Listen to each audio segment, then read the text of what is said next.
success is their claim to fame. On the podcast, they light the spark, elevating your skills, creating a mark. Hey everyone, welcome back to the Customer Success Playbook Podcast. I'm Roman Trebon, and with me always is my co-host Kevin Metzger. If you're listening, do us a huge favor and give our show a rating, subscribe, and like so we can continue to grow our audience. Kevin, I just made it up to Wilmington for a wedding and vacation. How you doing this week, man? Are you all good? Yeah, I'm doing great. Sounds like an exciting week you got ahead.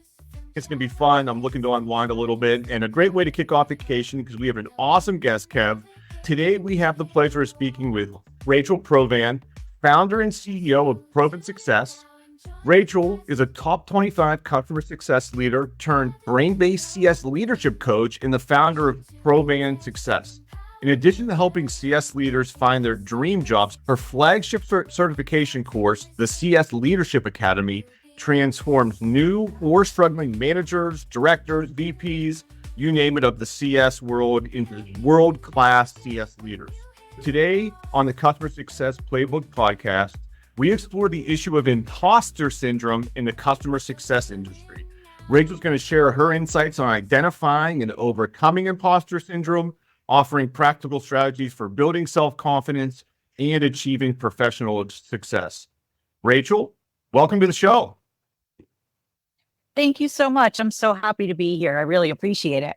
Yeah, thanks for having. So let's start here. We're talking about imposter syndrome. How would you define for our audience imposter syndrome? Sure. I mean, honestly, it's something everyone has pretty much. Even if they don't have it every minute of the day, it's a normal human experience. If you are growing into something new and you haven't done it before, yeah, you're not going to be perfect at it. But that can be pretty scary. So a lot of times when people are promoted or they're doing something new, there's this sense that, oh my God, I don't know what I'm doing. I don't know what I'm doing. I'm going to get fired. I don't know what I'm doing. And like their brain just goes totally off a cliff. I tend to talk to my career coaching students about, I'm going to get fired.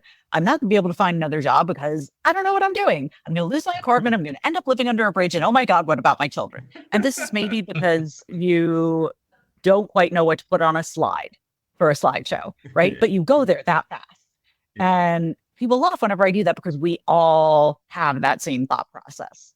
And that actually is a very normal thing that the brain does to protect us. It's a survival mechanism, but it's not very convenient. It's not very useful, and it doesn't help us in any way. You can't just rationalize your way out of it and not experience it anymore. It's something that you have to start to recognize sooner rather than later after the fact. Because you're going to go on these little trips anyway.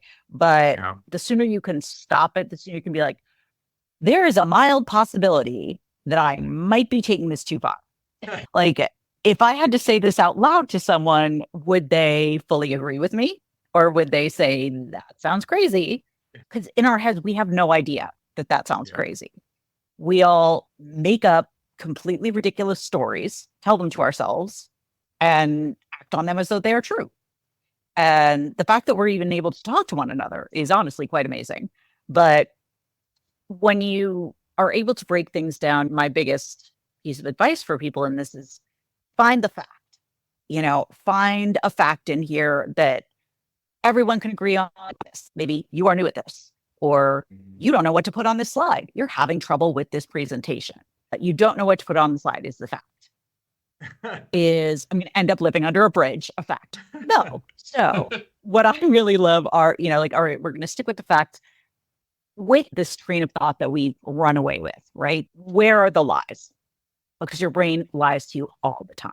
So there are such a thing as cognitive distortions, which basically means we know that the brain lies so much so that we have a name for it, that we have little nicknames for the different ways that it can lie. And it can do things like black and white thinking, which is basically like all or nothing. Things are this way or they're that way. Discounting the positive. I fully suck because I can't do this one thing. And my personal favorite, fortune telling or mind reading. I know what's going to happen in the future because of all this. I know every domino that's going to knock down now. And that's where my future is. And I know what you're thinking because clearly I've seen your face and now I know what you're thinking. All of these are ways that we try to protect ourselves. And it turns us Looney Tunes. So that is my sort of very long-winded way of saying that is a relatable way of thinking of imposter syndrome and seeing how it plays out in all our lives. I think there's a tendency when you start getting into this to start cycling, right? How do you pull out of the cycles and start focusing on what's next? What are the strategies for doing that? It's a great question. It's a couple different factors. One is about increasing your window of tolerance that people talk about. Like, how high does it have to get before you freak out? And just sort of increasing that to the point where you don't freak out quite as easily. Typically, ways that you do that are going for a walk, doing some deep, slow breathing. If you take 2 minutes a day to just do some slow, deep breaths with the exhale being longer than the inhale, your window of tolerance will actually start to increase. Why? There's some really complicated brain science behind it. I'm just going to tell you that that's kind of the quick route. The other thing I have people do, this is more like the long-term strategy versus like, what is the thought I'm playing in my head over and over that's ruining my day? That's the one to actually write on paper, because as soon as you write it down, you start to see like, all right, that might be a little over the top.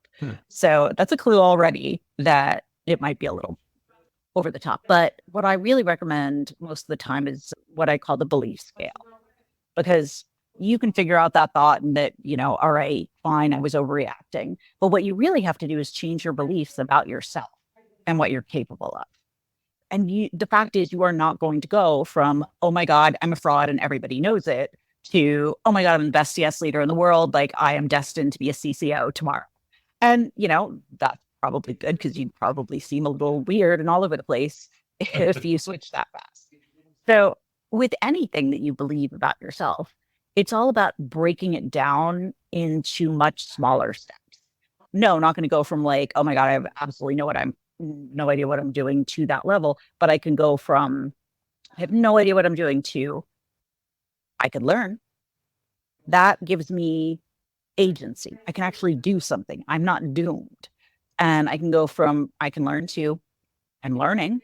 I actually am taking steps. Hey, I'm starting to know what people are talking about here. I'm starting to feel more comfortable. Hey, I'm actually getting kind of good at this. You know what? I really am a really good CS leader, and that's how you get there. And funnily enough, when you approach it that way, you get there so much faster than just, mentally beating yourself over the head with how much you suck.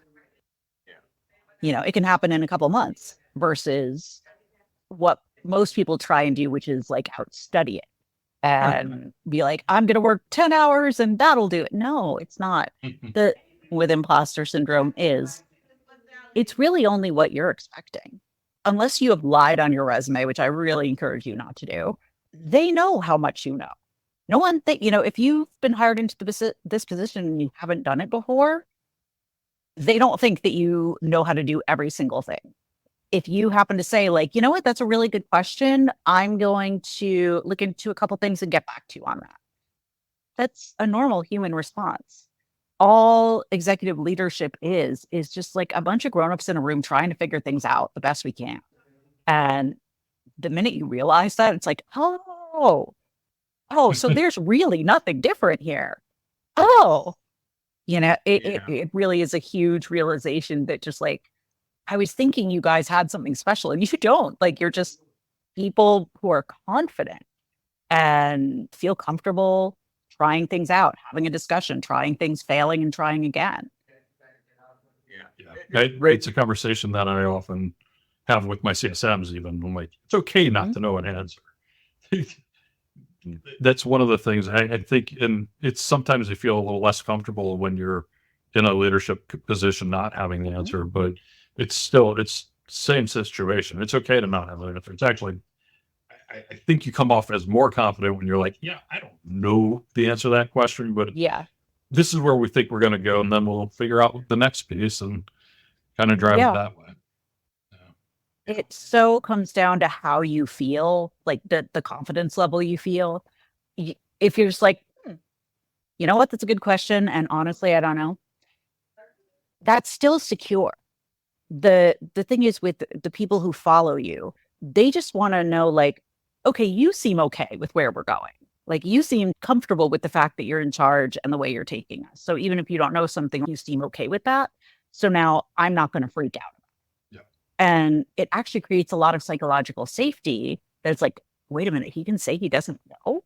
That's an option. I can say I don't know. It's like, yes, please do. Then we can tell you the answer. Yeah. Rachel, I was so excited to have you on the show to talk about this because I suffered, I would say suffered in past tense from this a lot early in my career. It was always the same thing you explained, right? And so I came from teaching into the corporate world. And so I always thought I was going to get exposed. Like, oh, they're going to know that I didn't go to business school or I didn't know this.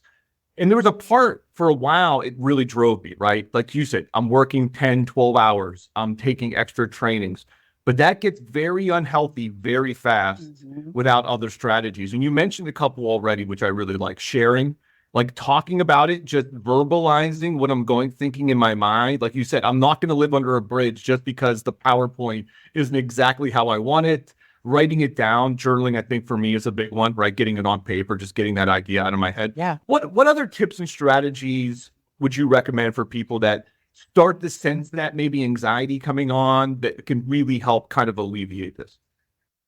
Yeah. I mean, the deep breathing is honestly one of the best. And I put that out there because for some people, the word meditation has a lot of baggage with it and it sounds hard. And it's like, I don't want to. I don't feel like it. It's kind of like going to the gym. It's like, yeah, I know I should, is what everyone says about meditation. Can you breathe? You're probably going to anyway. Can you just stop what you're doing for a minute and do that? And I like to keep anything that feels hard, breaking it down to its smallest possible component to the point where it feels ridiculous to not do it. Like I got in the best shape of my life by doing one sit-up a day. Now I did more than that, but I only had to do one sit-up a day. And there were days where I did. But most of the time it's like, yeah, I'm already on the floor. I might as well do more. Otherwise this was kind of silly. But there are days where I take one deep breath and that's it. Most of the time, my little alarm goes off that's like, breathe. Yes, I need an alarm to tell me to breathe. Yeah. And I'll sit there for a minute or two and it's fine. The world feels a little less crazy. But we do need to practice not having what people refer to as the monkey mind, which is just going 1,000 miles an hour, is not logical. And, has not changed all that much from when we were trying to avoid being eaten by a tiger. So that kind of mind is going to be very reactive. And anything that has to do with your career, it sees as a basic human need. So that's how you get your food. That's how you get your shelter. So, except for like air, where it's like, okay, this is a really big emergency right now. It's going to see that as we got to fix this right away. Like fight, flight, freeze, or fawn are the 4 reactions. So really the way that you increase that window of tolerance to not go into fight or flight with your nervous system is breathing, meditation, walks, and there's a reason that we get these things over and over. It's like, say, if you're trying to bake a cake and get angry that people keep telling you to use like flour, eggs, salt, sugar, like, I'm sorry, those are the ingredients. That's literally how you make it. So it's like, I apologize that there isn't a different answer, but those are the things. But also, yes, journaling. My personal favorite, I have a really close friend that I've had since I was 5 years old. Like, she knows me better than I know myself. And we both do this for each other. It's like, what would I tell you in this situation? She'll say to me, what if this was me? What would you tell me? And I'm like, oh, clearly, like, you're amazing. I was actually sitting here thinking of this question I wanted to ask, and you're actually describing the strategy. I wanted to ask you what you thought about it. Tony Robbins talks about a strategy for when you don't know what to do, kind of reposition the question. If I did know what to do, what would I do? And that's one of those things. I love him, but those kind of questions, like I have many coaches, and one of them's like, and I'll go on and I'll say, oh, I don't know what to do for this thing. They're like, if you did know, what would you do? And I'm like, I don't know. And that is why I'm here. But I can tell someone else what to do.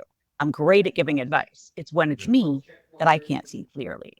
So sometimes I can listen to her say that, or sometimes I have to be like, no, this is an emergency. You don't understand, and need an actual sane person in that moment to say, okay, here's the reality of things. And here's how I know, because I've known you for a long time. Here is the history of you. not being an idiot, not failing all the time.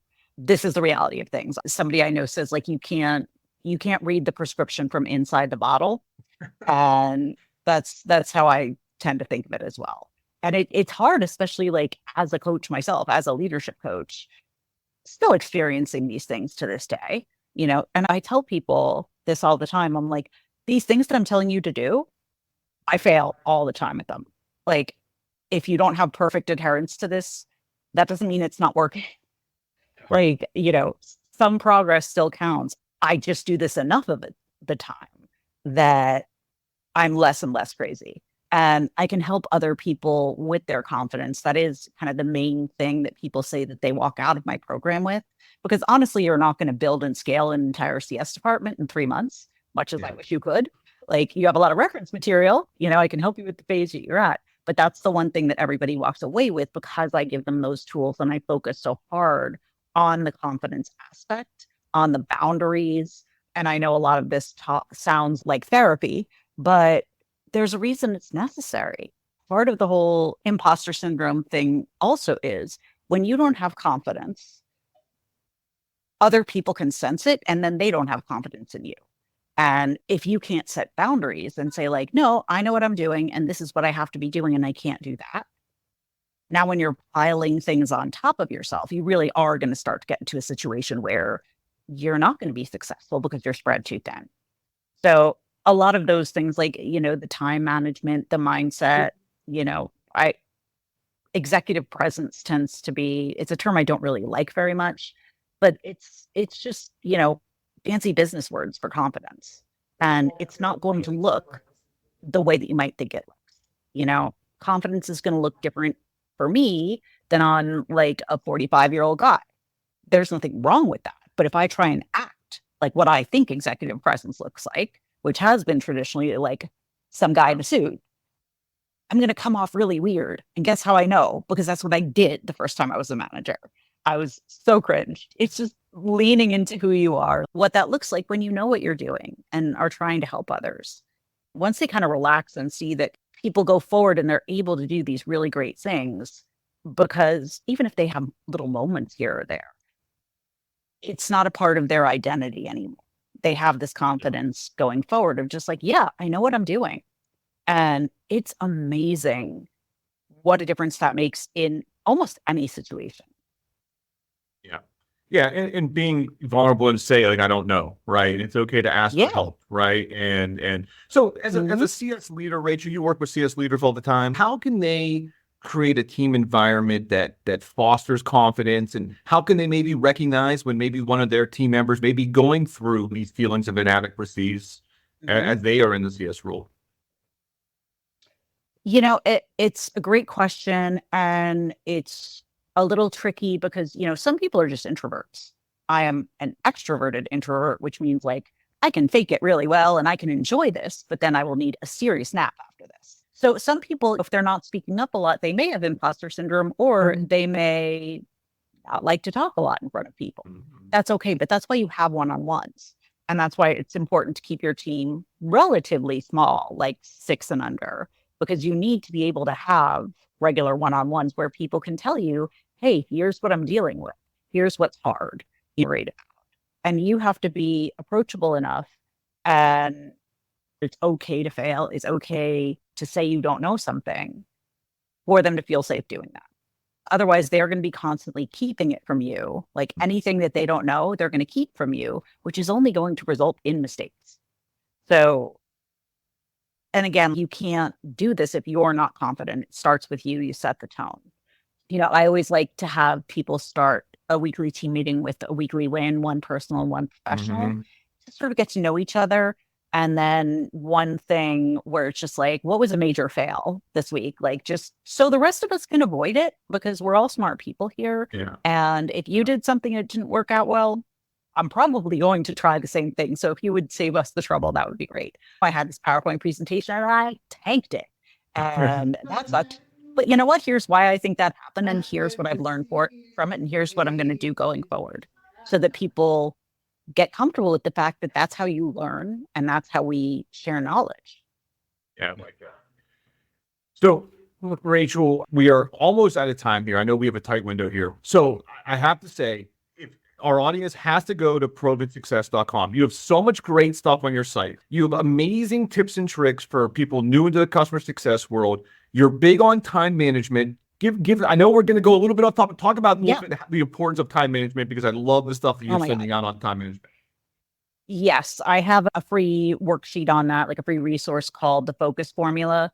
And this is essential for whatever role that you're in, but especially as a CS leader, where you really have to create those boundaries, because our biggest trap is becoming that miscellaneous department where we're just kind of doing work from everywhere because, it has to do with the customer. It all has to do with the customer. It's our job to get them their results that they came for. That's how we get the revenue. That's why people stay. That's why they buy more. We're here to get them the results that they came for. So my number one tip, and you'll see this in the Focus Formula to a greater degree, is it's about being realistic. Block off 1 hour a day. That's it, 1 hour, and have one strategic initiative that you know is going to move you closer to increasing NRR.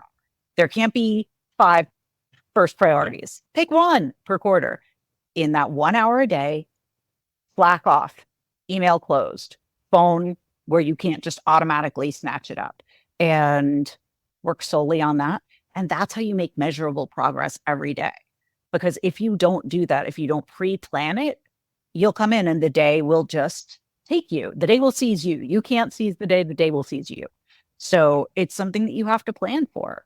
And you have to tell your boss, like, this is something I'm going to be doing. I'm going to block off this time. But you're just like, so I'm going to close these things. Here's how you can reach me in case of an emergency. Here's an example of an emergency. Like, someone is hurt. Someone needs to leave. An emergency is not an angry client. We are not surgeons. No one is bleeding out on a table somewhere. Like, a client will still be angry in an hour and they will not leave because it's like, well, you didn't get back to me in 30 minutes. It's like, so, that hour has to be just sacred. I prefer the morning because you will lose that brain power, that ability to focus and think creatively, and you'll end up using it as catch-up time, which, no, just don't do that. You may not use it to catch up on email. It is strictly for strategy. And I also like to leave little breadcrumbs. Be like, all right, here's where I finished up, pick up tomorrow at. Because I will come to it with a completely blank brain and be like, what the heck was I talking about? So I do show you in there how to break it down to these really small pieces. So that it's not like, I have to redo onboarding today. It's just, I have to email 3 people about their onboarding experience. That I can do. That's doable. It's not this huge strategic theoretical thing. I can sit down and I can make progress on that.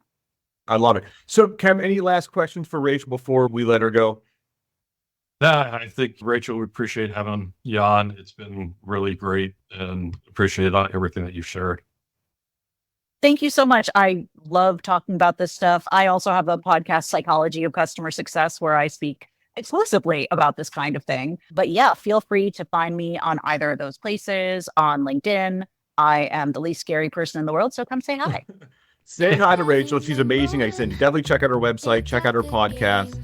And everyone, again, thanks for listening. I hope you enjoyed the show.